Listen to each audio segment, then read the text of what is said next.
नमस्कार। आज मैं फिर आपके सामने अपराध की एक और घटना लेकर आया हूँ। आज की घटना शुरू करने के पहले मैं अपने सभी सुधी श्रोताओं, किस्सा कोई परिवार के सभी अपने सदस्यों, सभी सुनने वालों को, मैं उनका हृदय से आभार भी करता हूँ कि इस बार बार एब्सेंट होने या बार बार चले जाने, हर बार मैं कारण भी लिखता था, लेकिन जब मुझे लगा कि मुझे खुद ही नहीं पता कि मैं कब वापस आऊँगा और मैंने कम्युनिटी पर अपडेट भी नहीं किया, तो लोगों ने उनकी जो जेन्युइन कंसर्न थी, मेल से भी और कमेंट में भी उन्होंने इसको जाहिर किया। उन्होंने पूछा आखिर क्या हो गया। कुछ लोगों ने पूछा तबीयत तो ठीक है, कुछ लोगों ने पूछा इतने दिनों से क्यों नहीं आए, और कुछ का कंसर्न था कि क्या किस्सा कोई बंद हो गया। मैं बार बार आपको प्रणाम करता हूँ, क्षमा प्रार्थी हूँ कि इस बार बिना सूचना के इतने लंबे समय तक मैं अनुपस्थित रहा। अंतिम बार मैं आपके बीच 21 तारीख को आया था और आज 28 तारीख है। कारण वही है, मैं ये जो बुंदेलखंड एक्सप्रेसवे के पहले तो इनॉग्रेशन का दौर, फिर इनॉग्रेशन के बाद कुछ राजनीतिक कारणों से उसमें कि साहब ये गड्ढा हो गया है, फट गया है, धंस गया है, ये सब बातें सही नहीं थी। लेकिन फिर भी जो परेशानियां थी उनको दूर करने में इतने समय तक मैं लगातार वहीं पर स्टे करता रहा। हमारे सभी अधिकारी हमारे साथ वहाँ स्टे करते रहे। आज वहाँ से आया हूँ और कोई भरोसा नहीं कि मैं कितने दिन फिर यहाँ रहूँगा और कब मुझे फिर से जाना है। बहरहाल इस बीच में मैंने एक खबर अखबार में पढ़ी, बजाय इसके कि मैं आपको जो पुरानी अपनी सीरीज़ है उसी से संबंधित कुछ और बताऊं। मैंने एक खबर अखबार में पढ़ी। खबर अयोध्या, जिला अयोध्या, पुराना फैज़ाबाद, उससे रिलेटेड है और शहर से रिलेटेड है। इस घटना ने मुझे भी झकझोर दिया और मैं काफ़ी समय तक इसके कारणों के पीछे घूमता रहा, लेकिन कारण नहीं पता लगा पाया।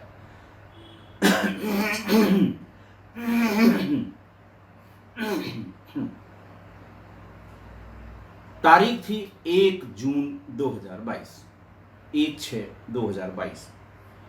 अयोध्या शहर में श्री रामपुरम कॉलोनी में श्री सुरेश वर्मा जी के निर्माणाधीन मकान में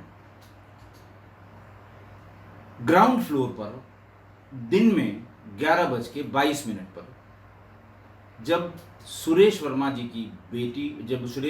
की पत्नी और उनके दामाद पास के बैंक ऑफ बड़ौदा की शाखा से अपना एटीएम कार्ड, जो उनको सूचना दी गई थी कि आ गया है ले जाइए, उसको लेने गए थे और ठीक 22 मिनट बाद वो अपने घर पर पहुंचे। दरवाजा भिड़ा हुआ था। खोल के भीतर गए। फर्श पर उनकी लड़की जो शिक्षिका थी, नाम था सुप्रिया वर्मा, उम्र थी करीब 34 साल। वो खून से लथपथ पड़ी हुई थी। उसके गर्दन और शरीर पर बहुत ढेर सारे धारदार हथियारों से मारे जाने के निशान थे। बड़ी मात्रा में खून फर्श पर बह रहा था। दोनों अलमारियां खुली हुई थीं और गहनों के कुछ जो बॉक्स होते हैं वो बिखरे पड़े थे। कुछ गहने भी और कुछ कपड़े भी आसपास बिखरे पड़े हुए थे। देख के वो दोनों ही, माँ अपनी बेटी की दशा देखकर और पति अपनी पत्नी की दशा देखकर घबरा गए। उन्होंने पहले 112 नंबर पर पुलिस को इत्तला दी। उसके बाद उस घायलावस्था में, उस समय उसकी सांस चल रही थी, घायलावस्था में उसको वहाँ से ले गए और राजश्री मेडिकल कॉलेज दर्शन नगर में उसे एडमिट कराया। लेकिन कुछ ही घंटों बाद सुप्रिया वर्मा की मृत्यु हो गई। सुप्रिया वर्मा इलाके में बहुत रिस्पेक्टेड, बहुत मानिंद टीचर मानी जाती थी। गंभीर घटना थी। कॉलेज की एक शिक्षिका घर के भीतर दिन में बुरी तरह से मारकर हत्या की गई थी, जिसकी गंभीर घटना थी। एसपी सिटी विजयपाल सिंह तत्काल पहुंच गए। थानाध्यक्ष को पहुंचना ही था। एसएसपी थे शैलेश कुमार पांडे, वो भी पहुंच गए, और डीआईजी जो उस समय थे वो भी मौके पर पहुंच गए। भीड़ इकट्ठा हो गई, जितने लोग टीचर के जानने वाले थे, कॉलेज के उनके कोलीग्स थे, वो सब भी वहाँ पर आ गए। सबके मन में ये शंका थी कि आखिर कौन इनको मार सकता है। इनकी किसी से रंजिश नहीं है, अच्छे स्वभाव की और छात्र छात्राओं में बहुत लोकप्रिय टीचर थी। पुलिस का सोचना ये था कि ये शुद्ध रूप से लूट की घटना है। जिस तरह से शिक्षिका को मारकर घर में लूटपाट की गई है, कोई लुटेरों का गैंग होगा जो दिन में लूट की इस तरह की वारदात करते हैं, घर में घुसे होंगे। एंट्री फ्रेंडली थी, फोर्स एंट्री नहीं थी, दरवाज़ा खुलवाया होगा, और उसके बाद जब उन्होंने लूटपाट शुरू की होगी, शिक्षिका ने इसका विरोध किया होगा और तब उनकी हत्या कर दी गई। पुलिस को कोई डाउट नहीं था कि ये इस तरह की घटना ये लूट के इरादे से ही की गई होगी। अब प्रश्न ये था कि अगर लूट की घटना थी तो ये बदमाश कौन थे, ये लुटेरे कौन थे। उसके पीछे पुलिस की जो परेशानी थी, उसकी पेशानी पे जो बल पड़ रहे थे, उसके पीछे दो कारण थे। एक तो ये कि अगर इस घटना का पर्दाफाश या अनावरण नहीं हुआ, ये लुटेरों का गैंग दूसरी जगह भी स्ट्राइक करेगा और तब कानून व्यवस्था की एक स्थिति उत्पन्न होगी कि बार बार इस तरह से ब्रॉड डे लाइट रॉबरी या डकैती हो रही है और पुलिस कुछ नहीं कर पा रही है। दूसरा ये था बेचैनी जो मोहल्ले के लोगों में, जानकार लोगों में, रिश्तेदारों में, टीचर्स में और छात्र छात्राओं में थी कि आखिरकार इसको मारा क्यों। ये तो विरोध भी नहीं कर सकती। अगर कोई लूट करने आया था या लूट रहा था तो इन्होंने कतई प्रतिवाद प्रतिकार नहीं किया होगा, तो आखिरकार मारा क्यों। पुलिस उलझन में थी। पुलिस के दबाव का आप अंदाजा लगा सकते हैं। बीच शहर में हुई घटना, अयोध्या जैसे संवेदनशील शहर में पुलिस के सामने आगे चलने का जो रास्ता था वो ये था कि सबसे पहले सीसीटीवी फुटेज खंगाले जाएं। श्रीरामपुरम की उस कॉलोनी के भीतर आने और बाहर निकलने के जितने रास्ते थे, और खासकर सुरेश वर्मा जी के मकान से जाने और आने के जितने रास्ते थे, उन सब में जितनी सीसीटीवी प्राइवेट या सरकारी या किसी संस्थान की लगे हुए थे, उनकी सीसीटीवी फुटेज निकालने की कवायद पुलिस ने शुरू की, अलग अलग टीमें बनाकर, और इस संभावना के साथ कि किधर से लोग आ सकते हैं और किधर से लोग जा सकते हैं। एक तो बहु प्रचलित रास्ता होता है, जैसा सीधा रास्ता है, एक तरफ से आए एक तरफ से निकल गए। दूसरे शॉर्टकट्स होते हैं। पुलिस ने सभी रास्तों में लगी हुई सीसीटीवी की फुटेज खंगालनी शुरू की। आप जानते हैं कि फुटेज अगर आपके पास 4 घंटे की है तो डाटा इतना भीषण होगा, इतना बड़ा होगा कि एनालाइज करना मुश्किल हो जाता है। पुलिस ने उस जगह की डंप डाटा, मोबाइल के डंप डाटा को भी इकट्ठा किया। जितनी प्रिसाइज टाइमिंग का पता लगेगा, जितनी एग्जैक्ट टाइमिंग का पता लगेगा, डाटा उतना कम होगा और उसको एनालाइज करना उतना आसान होगा। लिहाजा सबसे पहले टाइमिंग का पता करना ज़रूरी था कि आखिरकार किस टाइम ये घटना हुई होगी। अगर वो 4-5 मिनट के अंतर का भी पता लग जाता है तो बहुत सहूलियत होती है डाटा को एनालाइज करने में। सबसे पहले कॉल रिकॉर्ड में, पति के कॉल रिकॉर्ड में ये देखा गया कि बैंक से फ़ोन कितने बजे आया था। फिर ये देखा गया उनकी मूवमेंट कितने बजे घर से बैंक के लिए शुरू हुई और कितने बजे वो बैंक में पहुंच गए। उसके बाद बैंक के सीसीटीवी फुटेज में कब शिक्षिका की माँ और उसके दामाद, किस समय उनकी एंट्री हुई और कब वो अपना एटीएम लेके वापस पहुंचे, और लास्ट में 112 नंबर को की गई कॉल कितने बजे की गई। बड़ा सिंपल सा था, कोई इसमें रॉकेट साइंस नहीं थी, और सारे कैलकुलेशन के बाद घटना का समय 11:20 से 11:22 के बीच आंका गया। अब जितनी कवायद थी वो ये थी कि 11 बजे से थोड़ा पहले से लेकर और 11:22 तक उसकी सीसीटीवी फुटेज आसपास की, और डंप डाटा में जो एनालिसिस होनी थी मोबाइल के लिए कि कितनी कॉल्स उस समय की गई। अब डाटा शॉर्ट हो गया और उसकी छंटनी का काम शुरू हुआ। सीसीटीवी फुटेज में कुल 70 ऐसे व्यक्ति आइडेंटिफाई हुए जो इस पीरियड में या तो कॉलोनी की तरफ घुसे थे या कॉलोनी से निकले थे। शैलेश जो एसएसपी थे अयोध्या में उस समय, वो बहुत ही धीर गंभीर और धैर्यवान पुलिस अफसर, बहुत पेशेंस है उसके अंदर।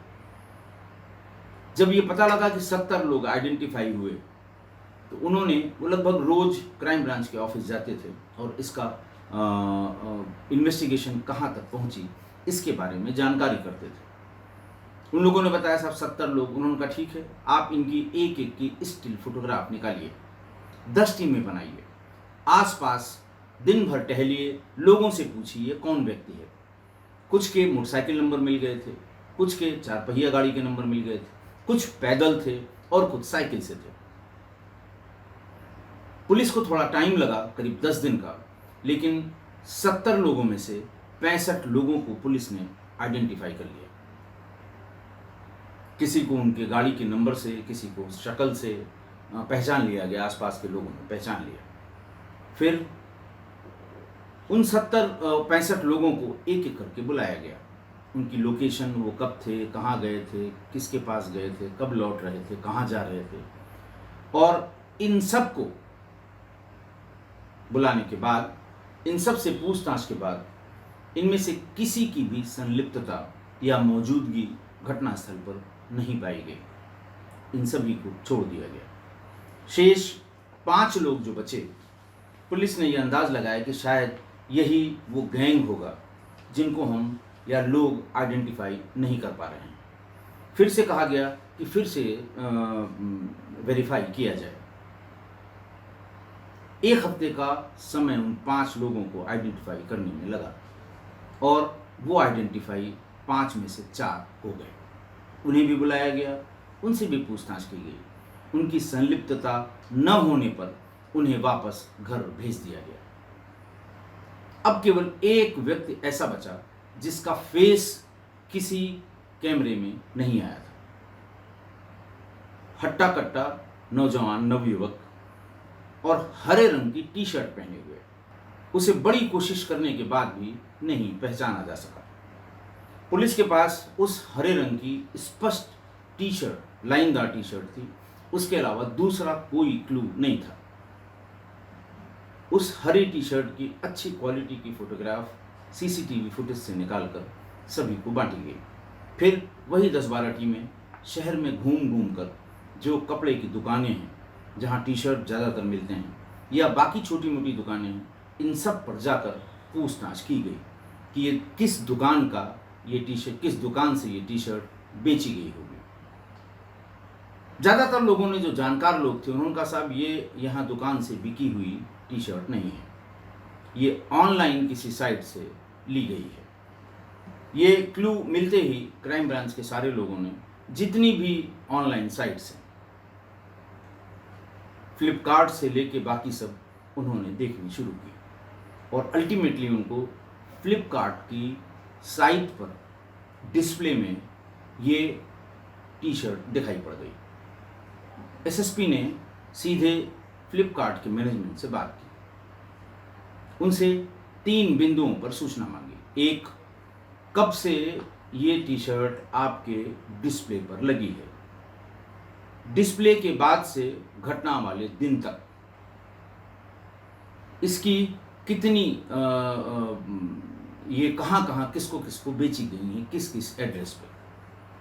फ्लिपकार्ट ने ये जरूरी सूचना थी, सारी सूचना इकट्ठा करके 3 दिन के भीतर एसएसपी को उपलब्ध करा दी। उसमें आसपास के शहरों में इसकी संख्या बहुत कम थी, उनका सब बहुत ज़्यादा बिकने वाली टी शर्ट नहीं थी, इसलिए इसकी थोड़ी सी डिलीवरी डिस्प्ले होने के बाद से हुई है। उन्होंने शहरों के नाम और किस पते पर डिलीवरी की गई, ये एक पूरी लिस्ट एसएसपी अयोध्या को उपलब्ध करा दी। लिस्ट को देखने में एक बड़ा सरप्राइजिंग नाम और जगह आई। वो ये थी कि उसी मोहल्ले में मृतक शिक्षिका के घर के सामने वाली पटरी पर, सड़क के उस पार थोड़ी दूर के एक पते पर यह टी शर्ट डिलीवर की गई थी। सबसे पहले पुलिस ने उसको बुलाया और बाकी जगह के लिए टीमों को डिस्पैच कर दिया कि जहाँ जहाँ ये डिलीवर की गई है टी शर्ट की फ़ोटो ले लें, जिसने मंगाई है उसकी फ़ोटो ले लें, उसका मोबाइल नंबर ले लें, ताकि उसके यहाँ तक आने जाने या उसकी लोकेशन के बारे में सही जानकारी हो सके। बहरहाल उस लड़के को बुलाया गया, हट्टा कट्टा नौजवान, और उससे जैसे ही पूछा गया कि भाई ये टी शर्ट है, उसे फ़ोटो दिखाई गई कि ये टी शर्ट तुमने कहाँ से खरीदी थी। ये सुनते ही वो हड़बड़ा गया और एक बार में उसका जवाब नहीं दे पाया।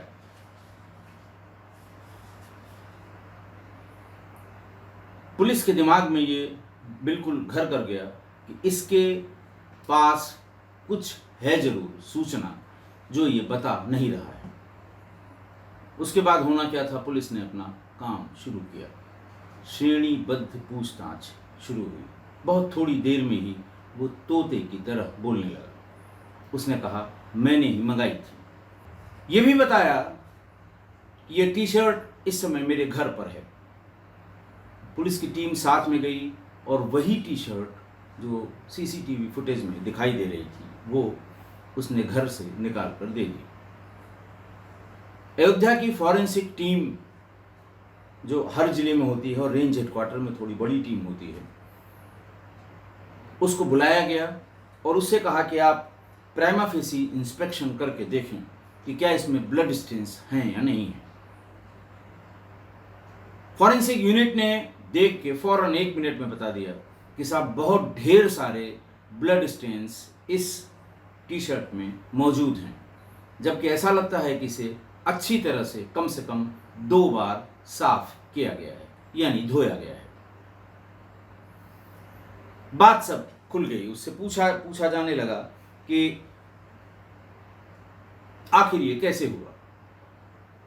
लेकिन लड़का चूंकि नाबालिग था, 18 साल से कम उम्र का था, कक्षा 12 का छात्र था,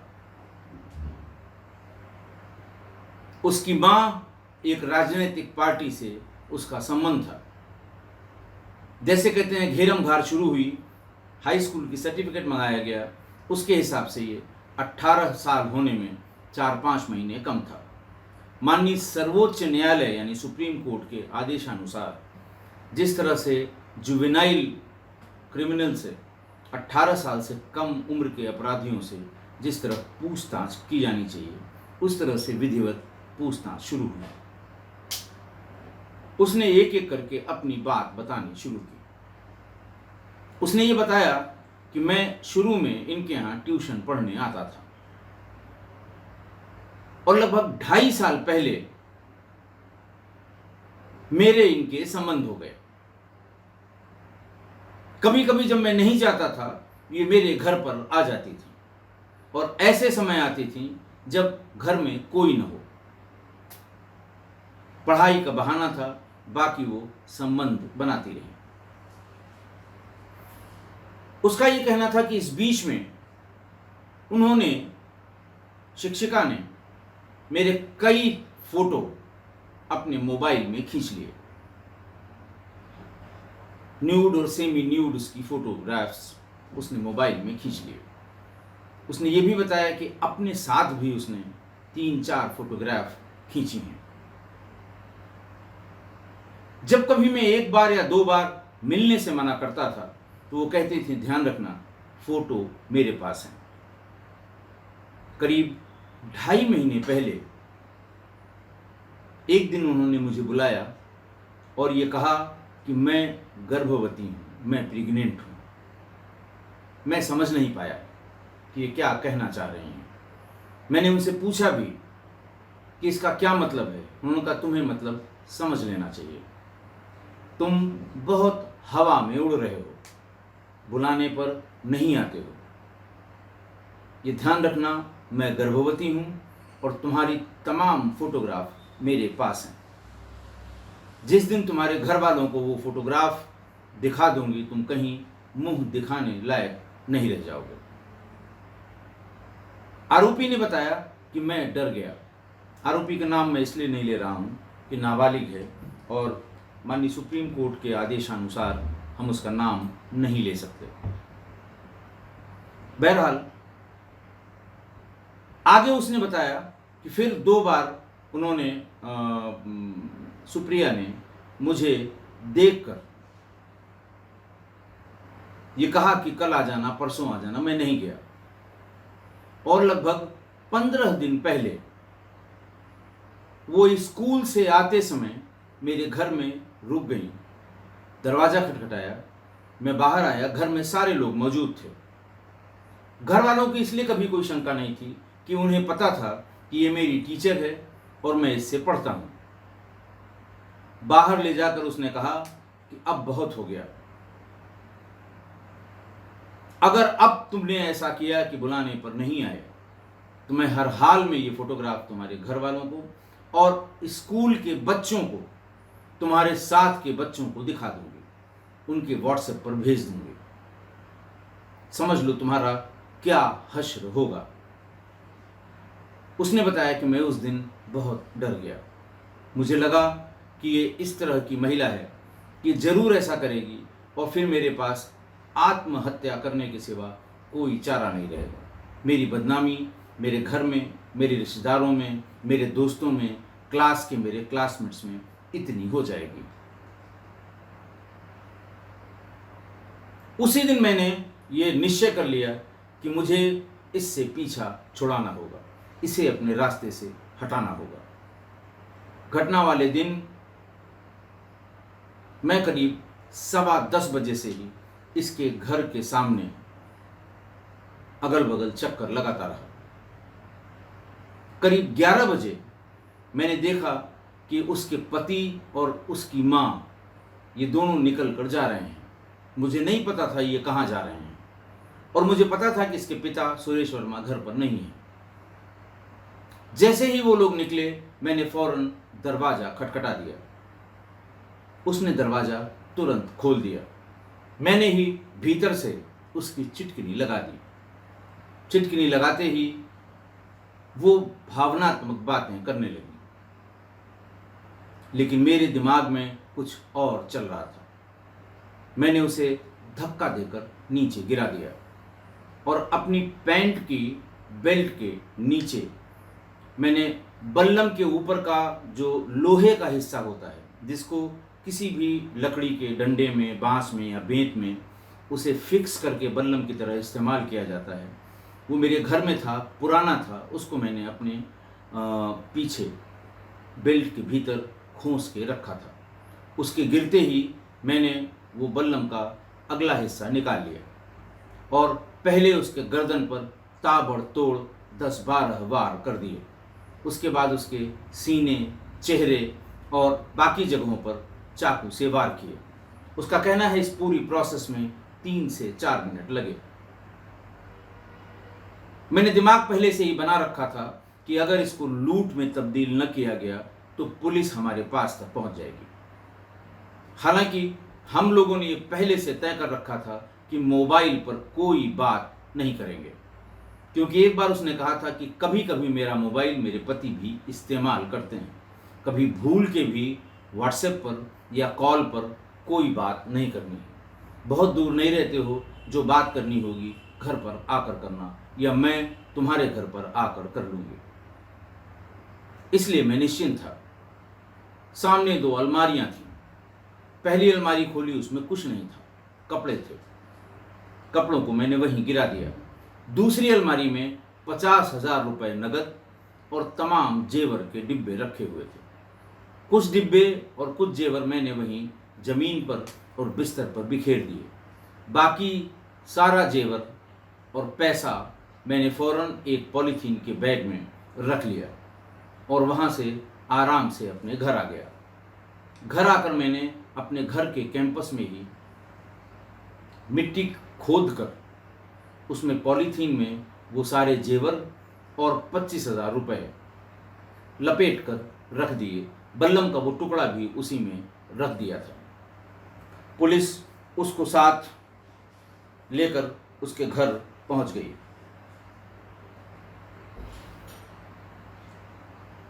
गड्ढे वाली जगह जहां सामान दबाया गया था उसको खोद कर उसमें से वो पॉलीथीन पुलिस ने बरामद कर लिया। पॉलीथीन में 25,000 रुपए,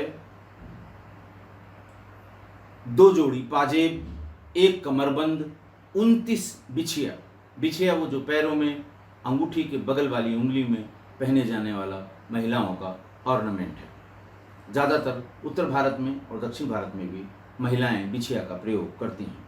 तो 29 जोड़ी बिछिया, 3 जोड़ी पायल, सोने की 4 चेन, 3 पीस अंगूठी, कान की बाली, टॉप्स, टीका, नथिया और 25,000 रुपये और वो भालानुमा आला कत्ल जिससे कत्ल किया गया था वो सब बरामद कर लिया। वारदात के समय पहनी गई वो टी शर्ट पहले से थी। उस समय जो उसने बनियाइन, अंडरगारमेंट और पैंट पहने थे वो सब भी बरामद कर लिए। सब में ब्लड स्टेन्स पाए गए थे।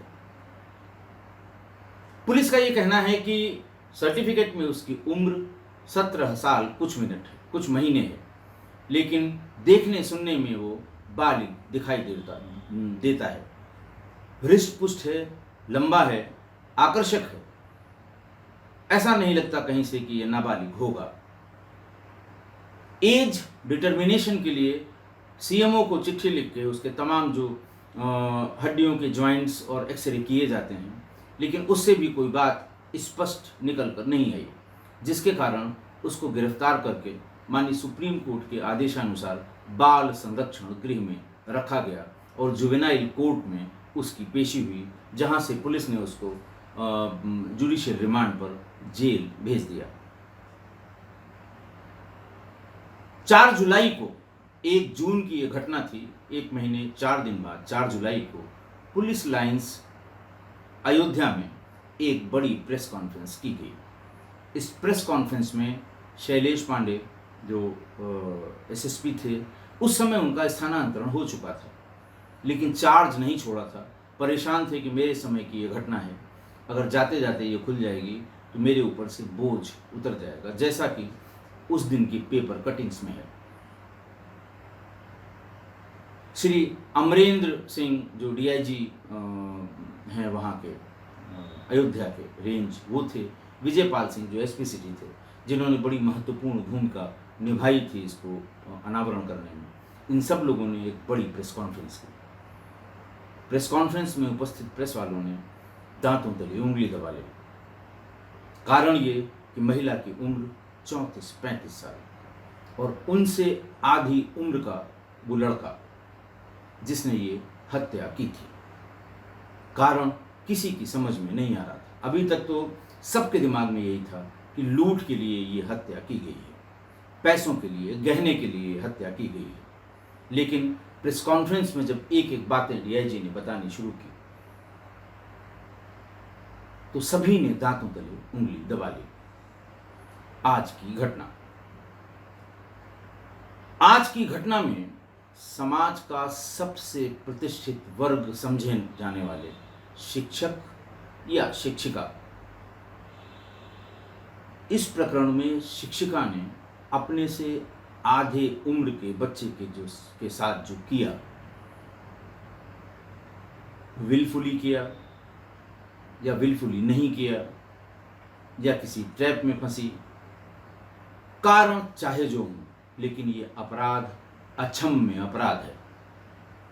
क्योंकि उसने ऐसा क्यों किया, किस मनोदशा में किया, ऐसा करने के पीछे क्या बैकग्राउंड हो सकता है, ये जानना बहुत मुश्किल है, क्योंकि अब उसकी मृत्यु हो चुकी है। देखिए, माँ बाप पे हम बार बार कहते हैं कि बच्चों पे नज़र रखिए, या घर वाले अपने दूसरे महिलाओं पे, लड़कियों पे थोड़ा सा सतर्क निगाह रखें। लेकिन इस केस में, इस प्रकरण में, इस घटना में महिला शिक्षिका थी। उससे मिलने के लिए तमाम स्टूडेंट्स अपनी समस्या लेकर घर भी आते थे और स्कूल कॉलेज में भी मिलते थे, इसलिए कहीं भी शक की गुंजाइश नहीं थी।